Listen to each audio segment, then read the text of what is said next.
Farah Diba Pahlavi was the first and only empress in the history of Persia. She and her husband ruled Iran for 20 years, living a life of luxury.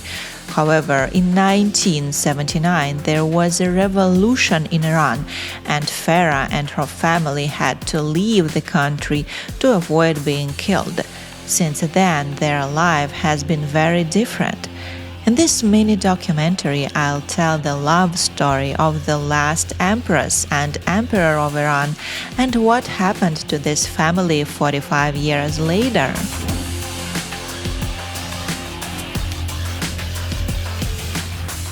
In Iran, women are currently required to wear a veil and have limited rights, including the freedom to sing and dance in public.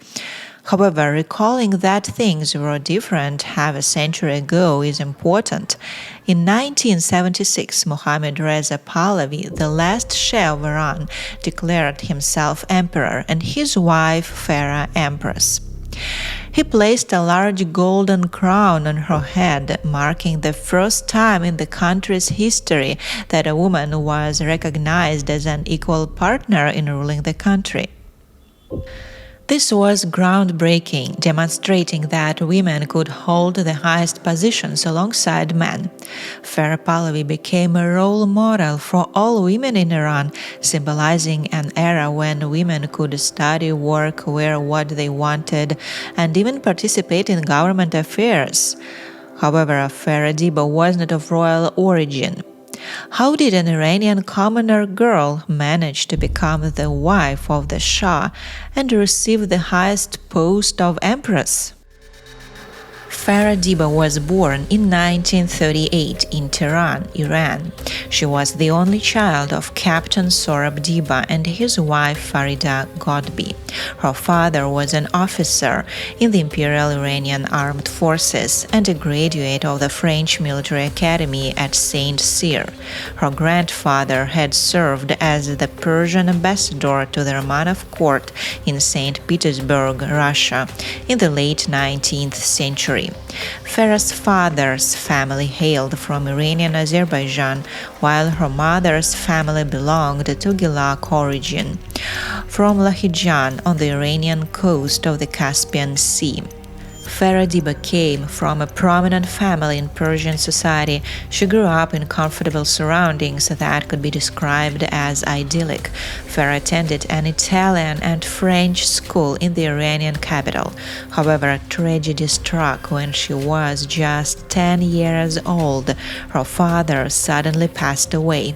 This was a devastating loss for the entire family, particularly for Farah. In her memoir, she wrote about her close bond with her father, whose sudden death in 1948 deeply affected her. The family's finances were in a difficult situation after his death, and they were forced to move from their large family villa in northern Tehran to a shared apartment with one of Farida Godbi's brothers. Before his death, Sohrab had spent considerable time developing his daughter's appreciation for the French language and culture, which were widely spoken in Tehran. Diba's mother, Farida, also played an integral role in shaping her daughter's character. She instilled a sense of independence and forward-thinking in Diba, which would later prove invaluable. Despite the cultural norms of the time, Farida refused to force her daughter to wear a veil. Moreover, unlike many other young women of her generation, Farida did not arrange for Diba to be married off. Instead, she encouraged Diba's ambitions and supported her dream of studying architecture in Paris. Thanks to a scholarship, Diba could realize her aspirations and embark on a new chapter in her life. Despite coming from a high-class family, Farah Diba was far from the royal life. But how did this young girl meet the Shah of Iran, the most influential and powerful man in her country? Farah Diba has been a highly energetic and driven individual since childhood.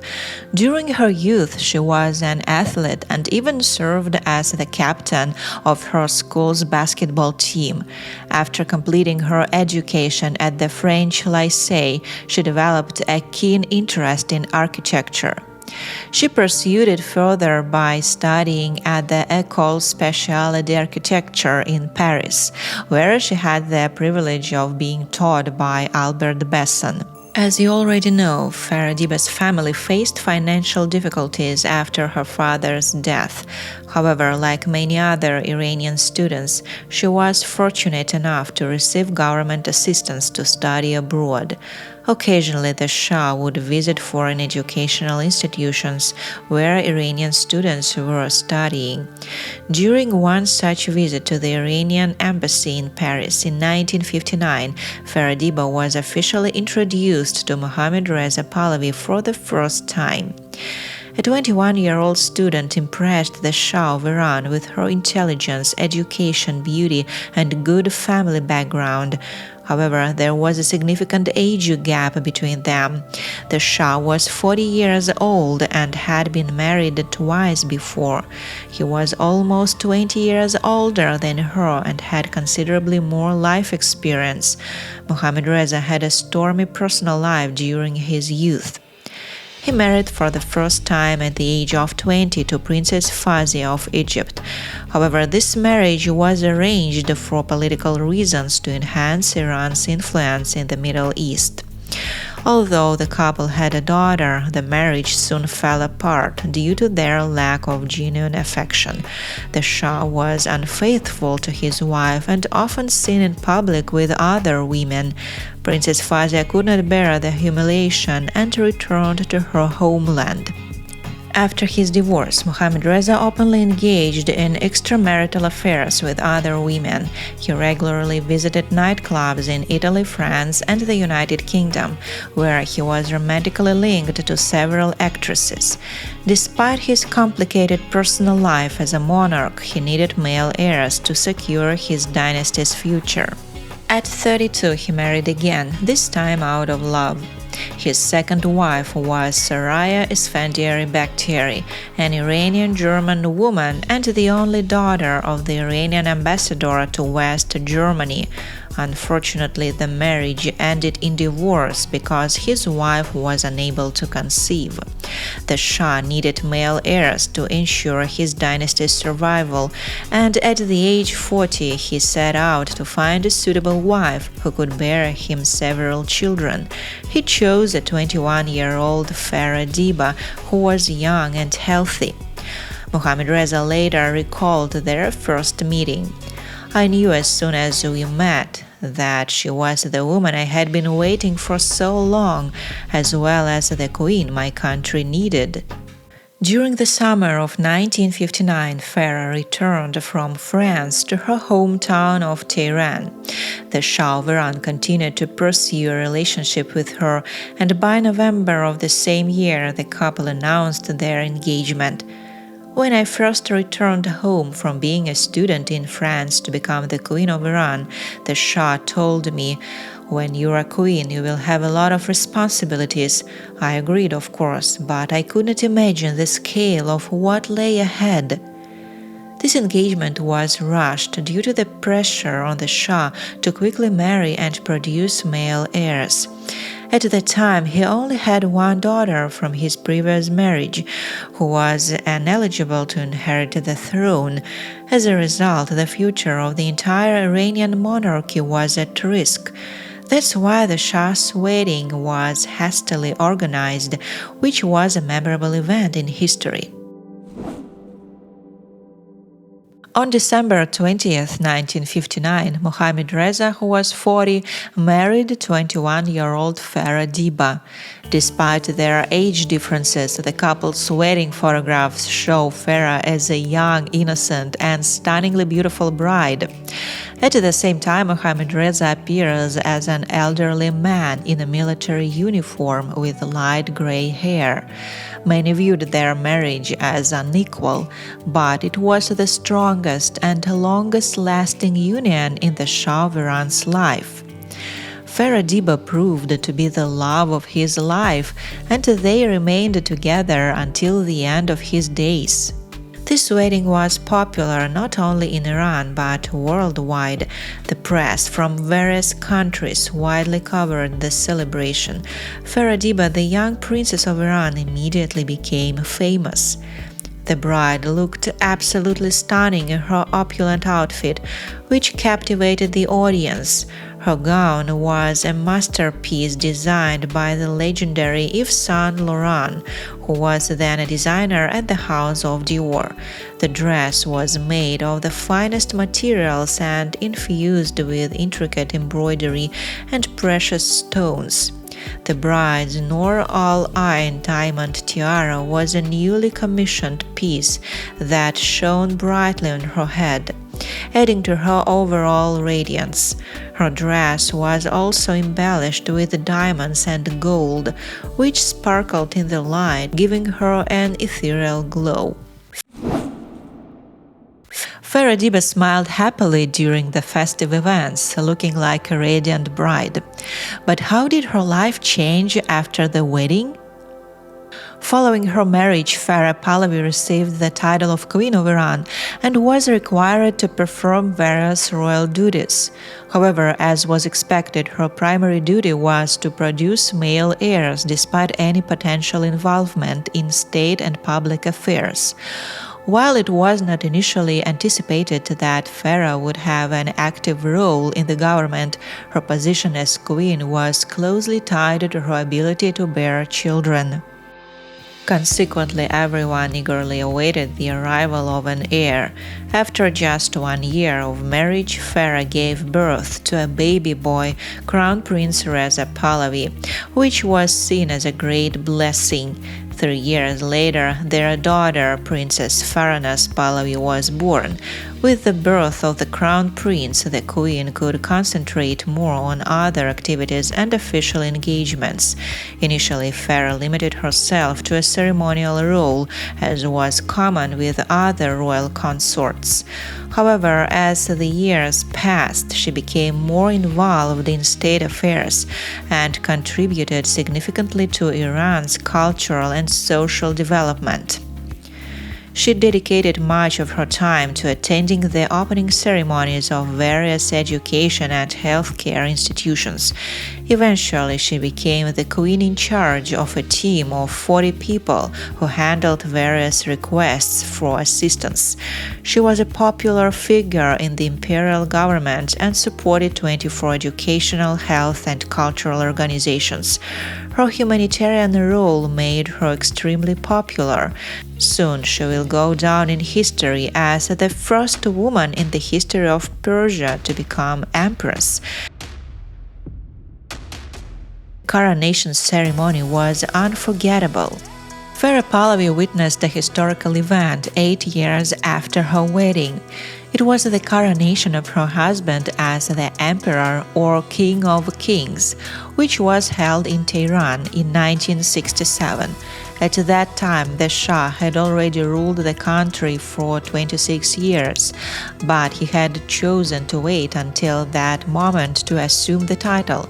He believed that he didn't deserve it until then, and that there was no honor in being an emperor of a poor country. The coronation ceremony was grand, with thousands of guests worldwide attending. The Shah was crowned in a magnificent hall, wearing a golden robe and a bejeweled crown. The ceremony was broadcast live on television, and the people of Iran were invited to participate in the celebration. The title of Emperor or King of Kings was significant and carried much weight in Iranian history. The Shah was now the country's absolute ruler, and he had the power to make decisions on behalf of the nation. The coronation was a symbol of his authority, and it marked the beginning of a new era in Iranian history. During the coronation of a new emperor, a unique occurrence took place. The emperor also decided to crown his wife, Farah Pahlavi, which had never happened before. As a result, Farah became the first empress in 2,500 years of history to be crowned. Additionally, a new constitutional amendment was passed, which stated that Farah would serve as regent if the Shah were to pass away while the crown prince was still a minor. To fulfill this new duty, a new crown had to be made. The famous Parisian jeweler Van Cleef and Arpels created an incredible crown and a parure for Shah's sisters to wear during the coronation. Empress Farah's coronation crown was decorated with 36 emeralds, 36 spinels and rubies, 105 pearls, and 1,469 diamonds. The ensemble included a necklace and a pair of earrings, which were two emerald pendants. The necklace was embellished with an engraved hexagonal emerald, 4 emerald-cut emeralds, 4 pearl-shaped pearls, 11 cushion-cut yellow diamonds, and diamonds cut in antique style. During the coronation, a new carriage in blue and gold was ordered specifically for the occasion. The ceremony was held in the Grand Hall of the Golestan Palace, which was the former home of the Qajar dynasty and was absolutely stunning. The large throne room was used for the ceremony and looked magnificent. The Shah put the crown on himself first and then personally placed another crown on his wife's head, demonstrating that women in Iran can occupy the highest position equally with men. Wearing a long robe and crown, Farah looked like a born empress, and no one doubted that the Shah had chosen the right woman to be his wife. After the coronation, Farah continued to engage in social work. But was this family as happy as it seemed from the outside? Despite her heavy workload, Farah gave birth to 4 children during her marriage to the Shah of Iran. In 1966, Farah gave birth to her second son, Prince Ali Reza Pahlavi. 4 years later, in 1970, their second daughter, Princess Leila Pahlavi, was born. The couple's family life seemed perfect initially, and it was thought that the Shah, who had dated many women in his youth, had finally settled down to become an exemplary family man. However, according to numerous eyewitnesses, the couple's family life was far from ideal. Despite the facade of perfection, the couple had their share of problems. Farah's heavy workload and the Shah's busy schedule and responsibilities as a ruler made it difficult for them to spend quality time together. Abbas Milani, an Iranian-American historian, wrote in his book The Shah that Mohammad Reza, the Shah of Iran, often had extramarital affairs.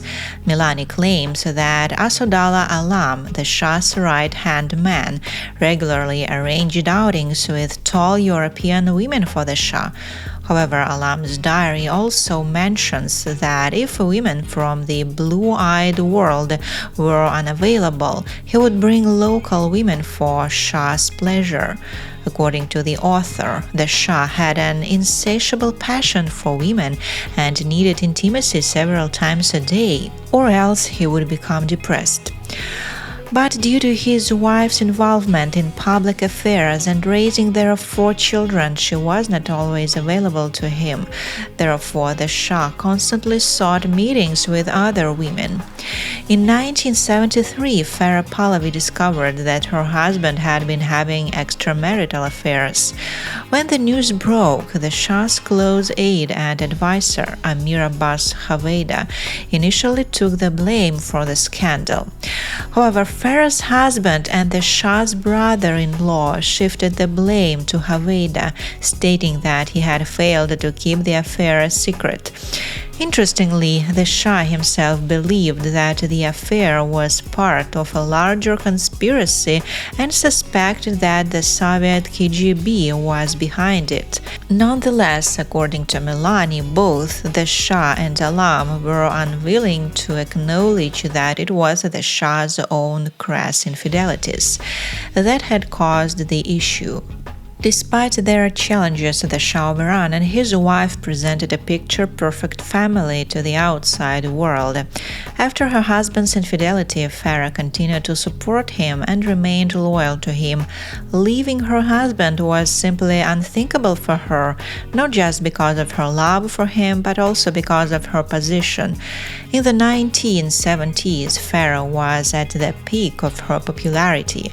She was not only the mother of 4 children and the heir to the throne, but also an important figure in the public sphere. She was admired for her beauty, elegance, and intelligence, and significantly promoted women's rights in Iran. Farah could not leave her title, country, or job. As a result, she had to come to terms with her husband's infidelity. Interestingly, she mentioned in all of her interviews that she had always loved her husband. In her memoirs, she refers to her love for him as enduring. This suggests that their love endured many trials and was built upon qualities such as patience and forgiveness. In summary, the Shah and Farah's marriage was complex and challenging, with many ups and downs. Anyway, they were a remarkable couple in political landscape of their time. Farah was not merely the spouse of the Shah of Iran, she was a notable figure on the global stage. What makes her historical contributions so significant? Farah, who had a busy schedule, balanced her public responsibilities with her duties as a mother and wife. She was deeply committed to her family. Her children were her top priority. She tried her best to shield them from the negative aspects of her public life and provide them with a stable and loving home environment.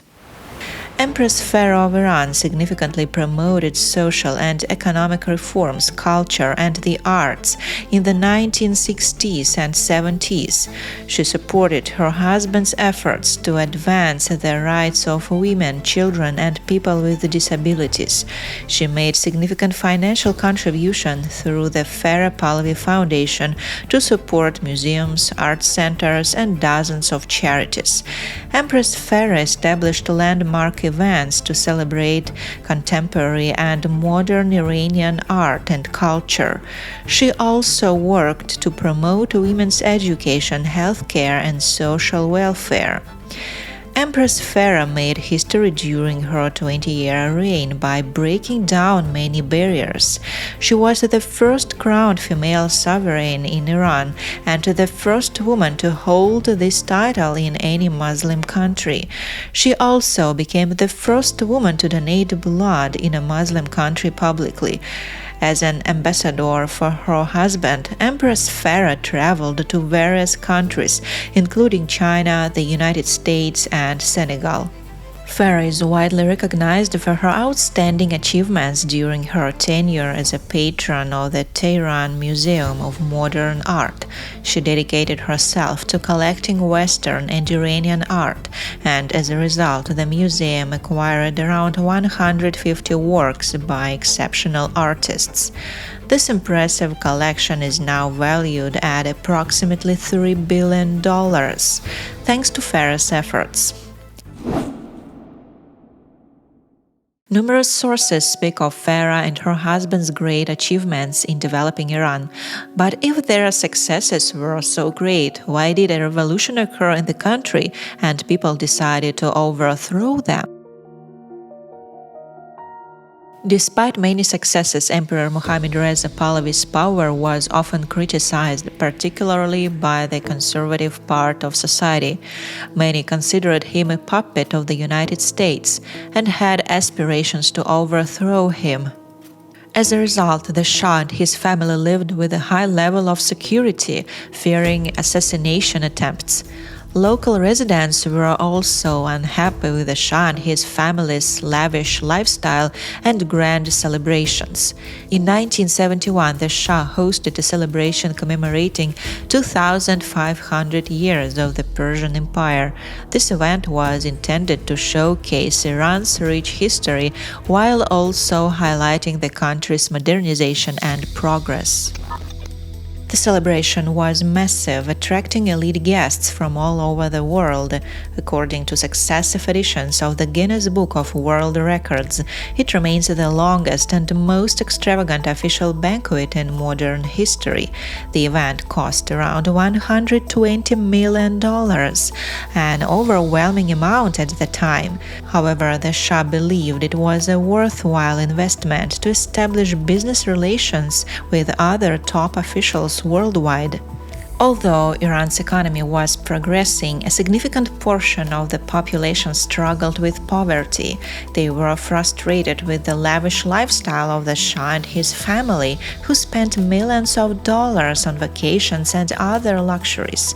The Shah had a particular interest in cars and airplanes, and by the mid-1970s he had amassed one of the world's largest collections of luxury cars and planes. Additionally, the Shah maintained one of the largest security services in the world. Meanwhile, corruption was rampant in the country, and the Shah's family had a fortune worth millions of dollars, some of which were kept outside Iran. The rumors of corruption and the extravagant lifestyle of the royal family further intensified the societal tension, leading to revolution. One of the reasons behind the loss of power of the Shah was his illness. He was diagnosed with chronic lymphocytic leukemia in 1974. Mohammad Reza Pahlavi endured this disease for several years. In 1978, he started appearing in public less frequently due to his deteriorating condition.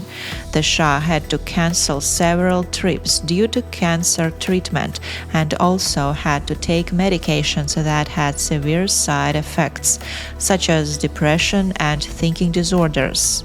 As a result, the Shah became completely passive and indecisive, damaging his image of an all-powerful emperor.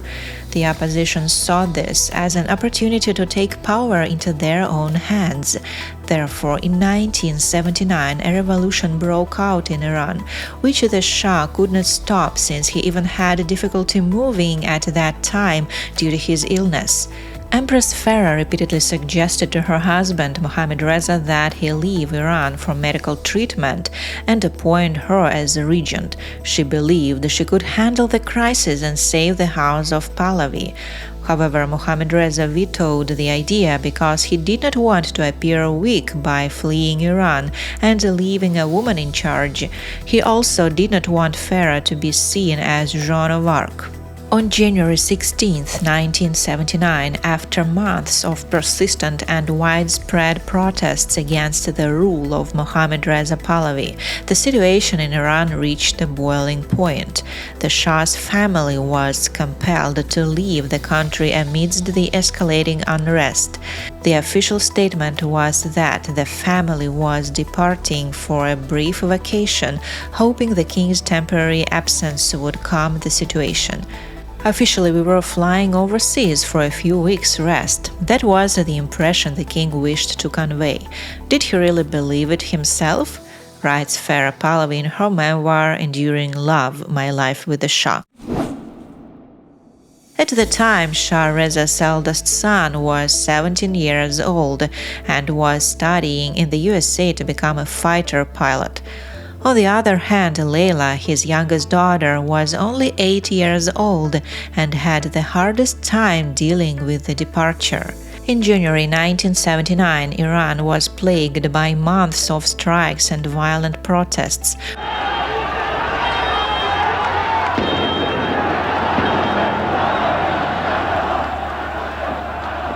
which led to Pahlavi and her husband fleeing the country.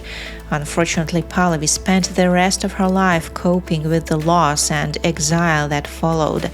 Just a few days after her departure, Ayatollah Ruhollah Khomeini returned to Iran and successfully led the Islamic Revolution, establishing an Islamic Republic, which is currently criticized for its repressive policies and severe human rights abuses. So, the Pahlavi family began their life in exile by moving from one country to another during the first few years. They first received a warm welcome from President Anwar el-Sadat in Egypt, followed by an invitation from King Hassan II to live in Morocco. After leaving Morocco, Mohammad Reza lived in Paradise Island, Bahamas, and Cuernavaca, Mexico, near Mexico City. Mohammad Reza also visited the United States several times for cancer treatment. Throughout this time, the new Iranian government demanded the extradition of the deposed Shah and his wife to Iran, where they were to face the death penalty. During a difficult period in his life, Shah's health was declining rapidly while his family was in Panama. Mohammad Reza was on the brink of death, and his only source of comfort was the letters he received from his former second wife, Princess Saraya. She expressed her love for him and wished to see him one last time before he passed away. The Shah longed to see her but could not, as his wife, Queen Farah, was constantly by his side. Some historians believe that Princess Saraya was the true love of Shah Mohammad Reza's life. However, Queen Farah remained the most loyal and devoted woman in his life, supporting him through both the happiest and most challenging moments. After escaping from Iran, Farah received an offer. They said if I could kill my own husband, poison him, then I would be allowed back into Iran. And if that does not prove what kind of people they are, then I don't know what does. Queen Farah remained devoted to her husband, the Shah, until his death in 1980. It happened just a year and a half after his exile, at the age of 60, while being comforted by his loving wife. His funeral was held in Cairo, Egypt, and was attended by his family members and many dignitaries from different countries. The funeral was a lavish affair that paid tribute to the late Shah.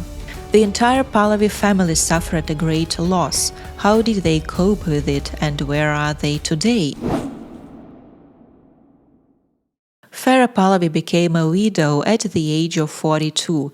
Despite being a beautiful woman who could have easily started a new relationship, she remained faithful to her emperor and never remarried. She always remembered the good times they spent together in Iran as the happiest of her life. After her husband's death, Farah Pahlavi moved to Egypt, where President Anwar Sadat gave her and her family the use of Kubay Palace in Cairo.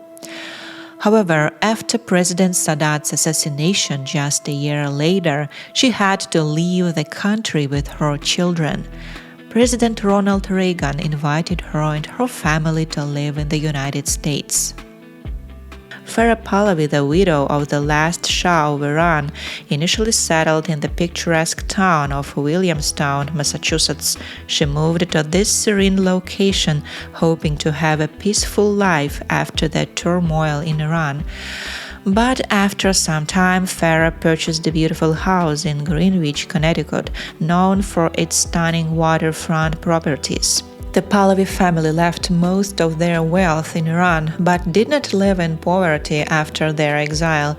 Shah Mohammad Reza had a significant fortune, but the exact amount is unknown. However, it is known that during his stay in the Bahamas, the Shah attempted to purchase an island for $425 million. Before his death, the Shah left his fortune to his family, with 20% going to his wife Farah. It is safe to assume that the money left to the family was enough to sustain them for the rest of their lives. Farah Pahlavi has been involved in charity work for many years, and her children received a good education and never lacked anything. The Shah's children grew up in material comfort, but their lives were far from happy.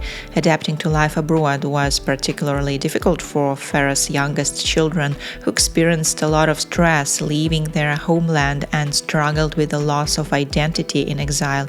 Tragically, the Shah's youngest daughter, Diba Pahlavi, died of an overdose at the age of 31 in 2001, and his youngest son, Elena Pahlavi, died of severe depression at the age of 44 in 2011. After the death of her youngest daughter, Farah Pahlavi decided to purchase a smaller residence in Potomac, Maryland, which is situated near Washington, D.C. Farah did this to stay closer to her son, Reza Pahlavi, and her grandchildren, who were living in the United States at the time. Currently, Farah divides her time between Washington, D.C. and Paris, where she stays in her son's apartment. The loss of two children was a devastating blow to Farah Pahlavi, but she has remained a leader of the Iranian opposition abroad. Despite numerous challenges, she still closely follows events in her country, where many people, even those born after the 1979 revolution, feel a sense of nostalgia for the Pahlavi era. Farah Pahlavi turned 85 in October. "I've had a very interesting life, very hard and very beautiful at the same time," she said in her online chat. Despite being in exile for over 4 decades, she expressed her strong love and connection to Iran, and her greatest wish for the country is to be free.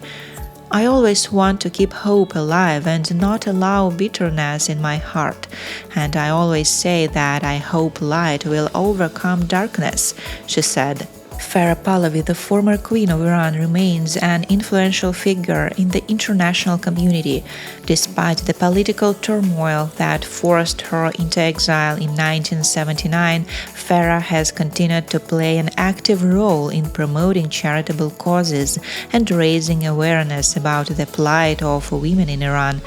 Farah regularly attends charity evenings and royal events in different parts of the world, where she is always warmly welcomed as an honored guest. Her tireless efforts to support various charitable organizations have earned her widespread admiration and respect. However, her unwavering commitment to women's rights has set her apart.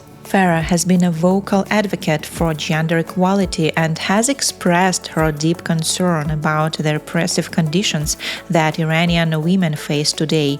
She believes that every woman has the right to live with dignity and that no one should be discriminated against based on their gender. Farah encourages Iranian women to stand up for their rights and to fight for gender equality.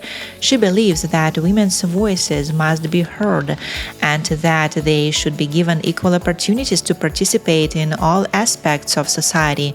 Despite the many challenges, Farah remains optimistic that change is possible and that one day women in Iran will be free to live their lives to the fullest. Farah Pahlavi fled Iran in 1979 and has never returned since she and her children faced the death penalty there.